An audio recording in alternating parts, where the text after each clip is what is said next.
I am S.K. Mishra and I welcome you to the Sharp Career।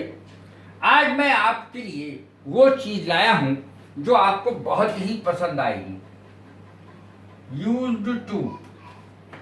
Used to का अर्थ क्या होता है, पहले तो ये समझ लें। हम किसी काम को पहले तो किया करते थे लेकिन अब नहीं करते हैं। यूज्ड टू किया करते थे, अब नहीं करते। काम किया करता था, अब नहीं करता। हमारी पहले आदत थी वो करने की, अब वो आदत छूट गई। पहले मैं फिल्में बहुत देखा करता था, अब बिल्कुल नहीं देखता हूं। पहले आदत थी, अब नहीं है। तो इस प्रकार के सेंटेंसेज में यूज्ड टू का प्रयोग किया जाता है।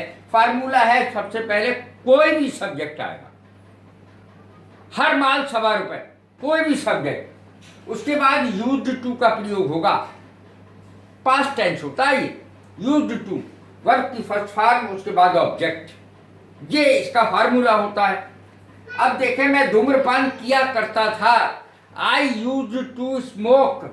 और अगर कहना है बहुत किया करता था, ए लॉट, बहुत धूम्रपान करता था। सिगरेट बीड़ी चेन स्मोकर था। I used to smoke a lot, बहुत धूम्रपान करता था, सिगरेट बीड़ी पिया करता था। My father use to drink a lot, मेरे पिताजी बहुत पिया करते थे, बहुत शराब पिया करते थे, लेकिन अब नहीं पीते हैं। ऐसे ही मैं धूम्रपान किया करता था, अब मैं हाथ तक नहीं लगाता हूं। देखें, I used to watch the films, मैं बहुत फिल्में देखा करता था, अब नहीं। I used to play cricket, cricket बहुत खेला करता था, अब नहीं खेलता हूं। तो इस तरीके से क्रिया की फर्स्ट फॉर्म लगती है, ध्यान रखें। यूज्ड टू ही कोई भी करता हो सकता है, मैंने आपको बताया। I we you they he she it, नाम कुछ भी। I used to swim daily या एवरीडे, मैं रोजाना तैरा करता था। She use to change the dress everyday, वो रोजाना ड्रेस चेंज किया करती थी, कपड़े बदला करती थी, नए नए कपड़े रोज। She use to change the dress every day इस तरीके से पुरानी आदत थी, अब नहीं। अब देखें, ये शब्द नहीं हुआ करती थी।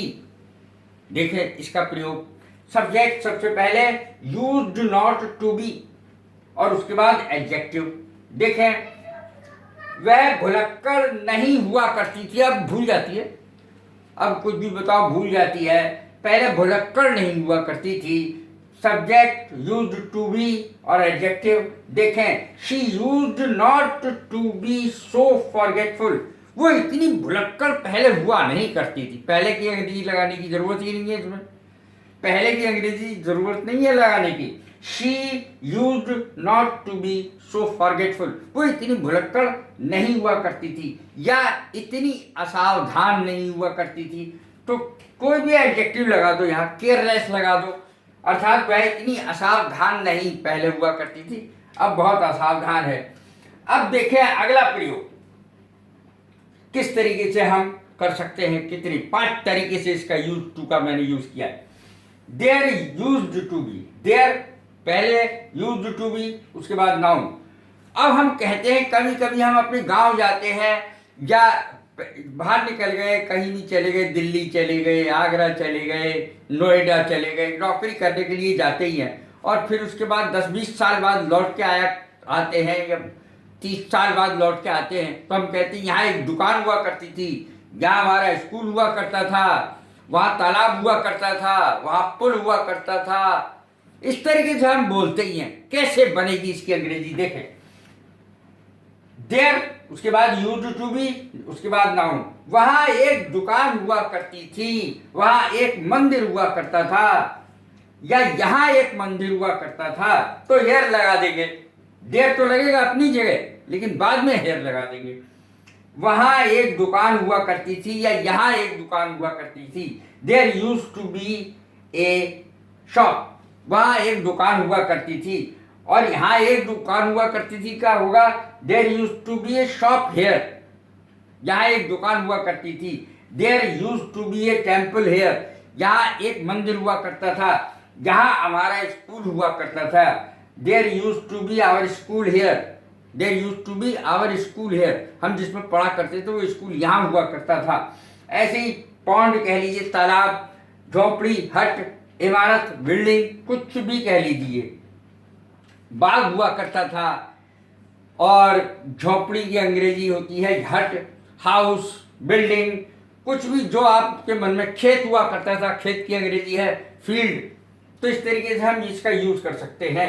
There use to be a shop, there use to be a temple, there use to be a pond, there use to be a school, there use to be a building, there use to be a garden, there use to be a hut, there use to be a house. इस तरीके से हम तमाम sentence बना सकते हैं। और ये हमें लगाना है यहाँ, तो बाद में सेंटेंस के हेयर लगा दो। देयर वैसा का वैसा इसी जगह लगेगा। यूज्ड टू का मायने एक और होता है, वो है अभ्यस्त होना, किसी चीज का अभ्यास हो जाना। जिसको अभ्यास नहीं होता, पहली बार करता है, वो अनाड़ी कहलाता है। अभ्यस्त, देखें, अभ्यस्त होना, सब्जेक्ट, उसके बाद यूज्ड टू, उसके बाद वर्ब या नाउन। देखें, I am not use to such a hard work, मैं इतनी मेहनत का आदी नहीं हूं, अभ्यास नहीं है मुझे इतनी मेहनत करने का। I am not use to such a hard work, ऐसे मेहनती काम का, कठिन काम का मुझे अभ्यास नहीं है। यदि इसमें एम लगा दिया हमने, प्रेजेंट में हो गया। यदि हमें इसी को पास्ट में बनाना है कि मुझे इसका अभ्यास नहीं था या है, तो एम लगेगा, और था तो वाज लगेगा। I was not use to such a hard work, मैं इतने कठिन काम का अभ्यस्त नहीं था। वाज लगाने में था और एम लगाने से हूं। और कोई और भी कर्ता आ सकता है, लेकिन उसको कर्ता में क्रिया बदल जाएगी। प्लूरल है अगर, तो आर या वर का प्रयोग होगा।